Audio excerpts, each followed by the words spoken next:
CBS News chief congressional correspondent Nancy Cordes is following the latest on Capitol Hill, joining me now. So, Nancy, the president has sort of threatened to do something like this before, but then he kind of backed away. In a recent interview, he said he could have done it at any time. He wanted Congress to figure things out. Congress clearly was not able to. So why do you think he's doing this now? And, you know, he has threatened or even said on a number of occasions that just letting Obamacare fail would be a better path. Is that what we're seeing?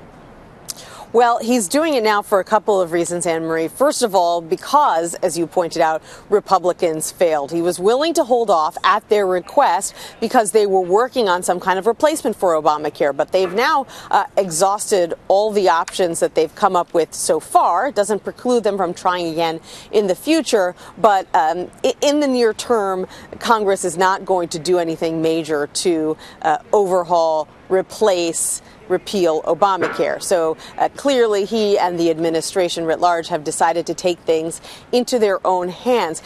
Beyond that, it's pretty clear that it is kind of stuck in the president's craw that from month to month he has had to authorize the administration to make these payments for a plan that he so clearly does not like. And partly this has to do with a mistake that Democrats made when they were writing the bill many years ago. They said that the administration, or that the government rather, would make these payments to insurance companies to bring down the cost of insurance for low-income Americans. But then they, through a glitch in the writing of the bill, failed to actually authorize Congress to make those payments. And that's why the payments have been coming from the administration instead. No big deal when it was the Obama administration, a pretty big deal now that it's the Trump administration. You know, over the past few months, with the various iterations of replace and repeal or replace or repeal pieces of legislation that never got off the ground, the president has been an outspoken critic of his own party.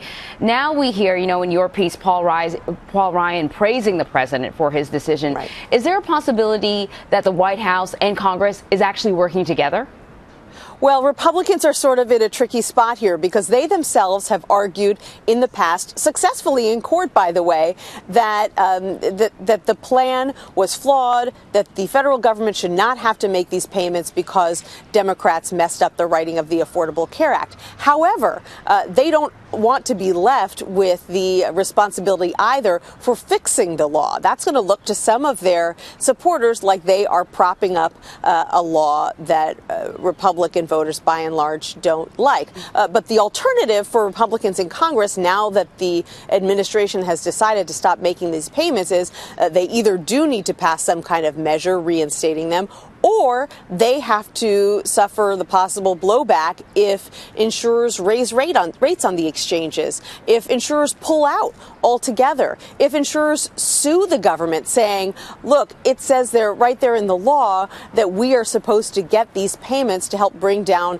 rates, and now we're not getting those payments anymore. So, you know, it's a tricky situation for Republican leaders like Paul Ryan. Yes, he thinks that the power of the purse should always have been in Congress's hands, not the administration's. But now he's going to have to figure out if he really wants that power of the purse in this particular situation. Yeah, it's definitely a hot potato, and maybe it's better to have the president holding that hot potato as you're heading into midterm elections. I don't know. Democrats predictably not happy about this decision. How are they pushing back?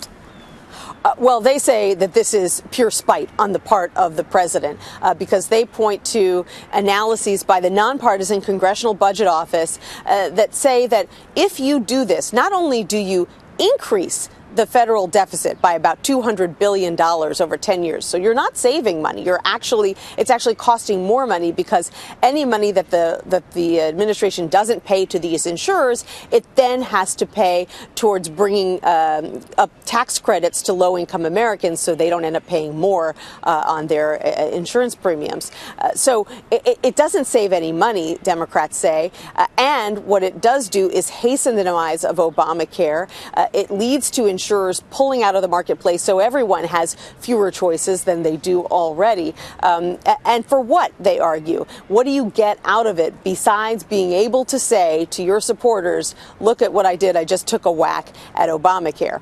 So that's what Democrats are going to argue, although you'll notice the timing here that the White House did this on a night when the House had just gone home for a long weekend and the Senate has been gone all week. So there's really nobody here on Capitol Hill to rail against this decision until the Senate gets back next week. Right.